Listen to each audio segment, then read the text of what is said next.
Junior അഭിഭാഷകയെ മർദ്ദിച്ച സംഭവത്തിൽ എഫ്ഐആറിന്റെ പകർപ്പ് ന്യൂസ് മലയാളത്തിന്.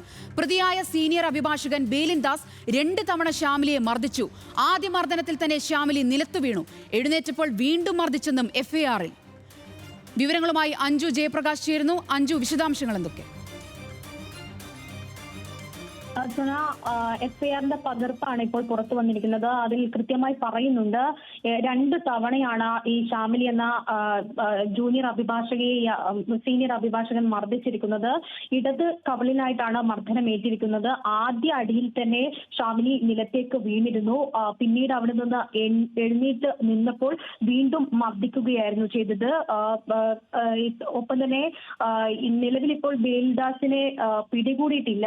ബേൽദാസിനായിട്ട് നഗരത്തിലെമ്പാടും പോലീസ് തിരച്ചിൽ ആരംഭിച്ചിട്ടുണ്ടെന്നാണ് മനസ്സിലാക്കാൻ സാധിക്കുന്നത്.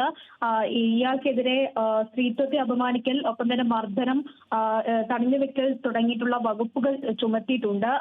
വകുപ്പുകൾ ചുമത്തിയിട്ടാണ് കേസെടുത്തിരിക്കുന്നത്. ഉച്ചയോടുകൂടിയാണ് ഈ സംഭവം ഉണ്ടാകുന്നത്. മഹാറാണി ബിൽഡിംഗിലെ ഓഫീസിലാണ് ഈ ജൂനിയർ അഭിഭാഷകർക്ക് ഇത്തരത്തിലൊരു മർദ്ദനം ഏൽക്കേണ്ടി വന്നത്.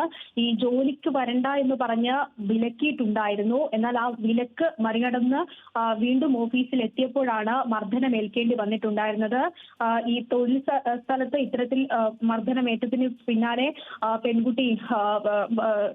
പെൺകുട്ടിയെ ആശുപത്രിയിലേക്ക് കൊണ്ടുവരികയും അവിടെ നിന്നാണ് പോലീസിനെ ഉൾപ്പെടെ വിവരം അറിയിക്കുകയും ചെയ്തിട്ടുണ്ടായിരുന്നത്. പോലീസ് പെൺകുട്ടിയുടെ മൊഴി രേഖപ്പെടുത്തിയിട്ടുണ്ടായിരുന്നു. ആ മൊഴിയിലും കൃത്യമായി പെൺകുട്ടി പറയുന്നുണ്ടായിരുന്നു ഇയാൾ മുമ്പും തന്നെ മർദ്ദിച്ചിട്ടുണ്ടായിരുന്നു. മുമ്പും ഇതുപോലെ തന്നെ ഓഫീസിൽ പലതവണ തന്നോട് മോശമായി പെരുമാറിയിട്ടുണ്ടെന്ന് പെൺകുട്ടി മൊഴിയിൽ പറഞ്ഞിട്ടുണ്ട്.